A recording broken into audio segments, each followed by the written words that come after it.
সিমের বীজের মতো করে রান্না করতে হয় এই বীজটা। তো আমি এখন সারা রাত পানির মধ্যে বীজগুলো ভিজিয়ে রাখবো। এখন সকালবেলা হাত দিয়ে একটু ডলা দিলেই কিন্তু উপরের খোসাটা উঠে যাচ্ছে। তো আমি সবগুলো খোসা উঠিয়ে নিয়ে এখন রুই মাছের মাথা দিয়ে বীজটা রান্না করব। মাথাটা ভেজে নিয়ে সেই তেলের উপর দিয়ে দিয়েছি জিরা, পেঁয়াজ আর কাঁচামরিচ। এখন এটা হলো তেজপাতা আর এটা হলো লবঙ্গ গাছের পাতা। এই দুইটা পাতা কেটে দিয়ে দিলাম। আমি কিন্তু আর কোনো গরম মশলা এখানে ব্যবহার করব না।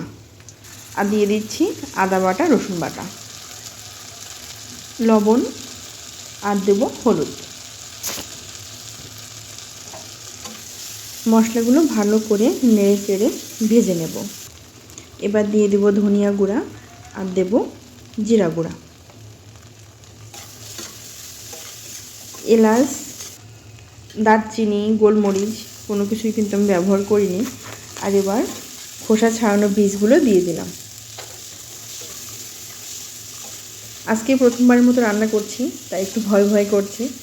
মশলার সাথে বীজগুলো খুব ভালো করে কষিয়ে নিয়ে একটু ঢাকা দিয়ে রাখবো। বীজটা বেশ কিছুটা ভাজা ভাজা হয়ে গেছে।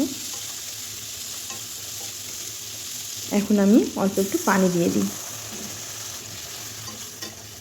এখনই ঝোলের পানি দেব না, আগে একটু সিদ্ধ হয়ে যাক, তারপরে ঝোলের পানি দেব। কতটা সিদ্ধ হলো একটু চেক করে দেখি। এখন মাছের মাথা দুইটা দিয়ে দিলাম। গায়ের যত শক্তি আছে সব শক্তি দিয়েই মাথা দুটো ভেঙে দিতে হবে।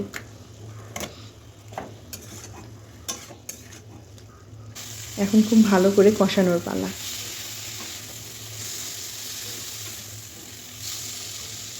বেশ কিছুটা সময় ধরে কষিয়ে নিতে হবে। তরকারি যত কষানো হবে ততই মজা। এবার আমি ঝোলের পানি অ্যাড করব।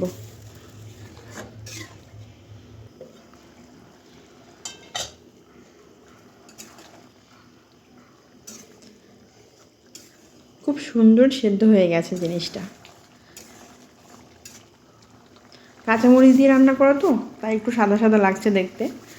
নামানোর আগে সবশেষে মনের সান্ত্বনার জন্য অল্প একটু গরম মশলা দিয়ে দিলাম, দিয়ে ঢাকা দিয়ে রাখলাম।